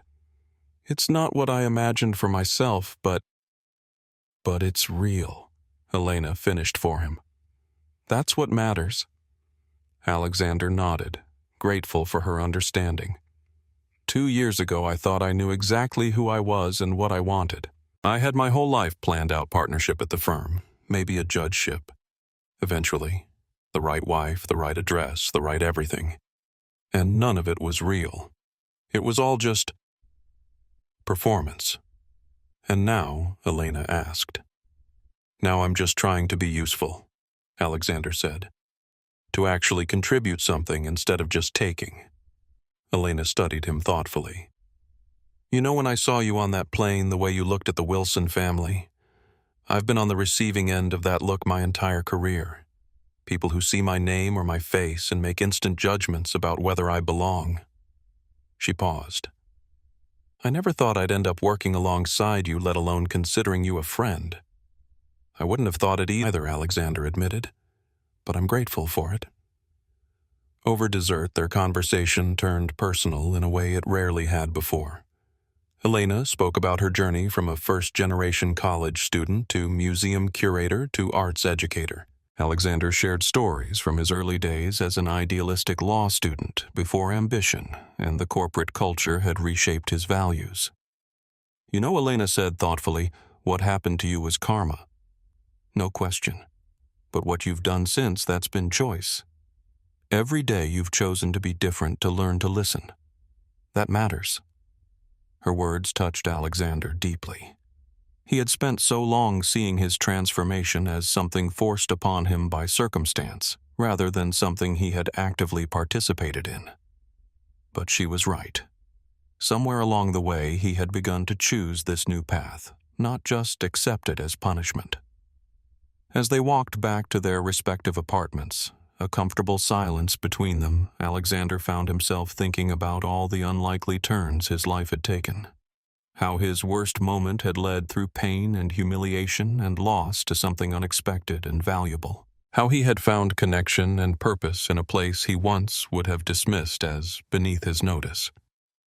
The next morning, Alexander found a message from Michael Wilson's office in his email. The Wilson Foundation was expanding its education initiatives and looking for someone to develop a legal literacy program for high school students. Michael had seen Alexander at the gala and remembered his community center work. Would he be interested in consulting on the project? Alexander stared at the screen, a complex mixture of emotions washing over him. It wasn't forgiveness, not exactly, but it was something equally powerful. Recognition of growth, of change, of potential value. It was a door opening where he had expected only walls. He wrote back, accepting the opportunity with gratitude and humility, promising to bring everything he had learned both from his former life and his current one to the project. The arrogant traveler who had laughed at a black family in first class was gone. In his place stood a man who had lost the world and found his soul. Some mistakes cost you a moment of embarrassment. Others cost you everything. But in Alexander Reynolds' case, losing everything had ultimately given him the one thing his wealth and status never could: a life of authentic meaning built not on appearance or power, but on substance and truth. What did you think of the karma Alexander received? Was it deserved too harsh, or perhaps exactly what he needed? Have you ever experienced a moment that completely changed your perspective on what truly matters in life? Share your thoughts in the comments below. If this story resonated with you, please hit that like button. Share it with someone who might need this reminder about the true measure of a person's worth, and subscribe to our channel for more powerful stories of transformation and growth. Remember, sometimes our greatest falls can lead to our most meaningful rises.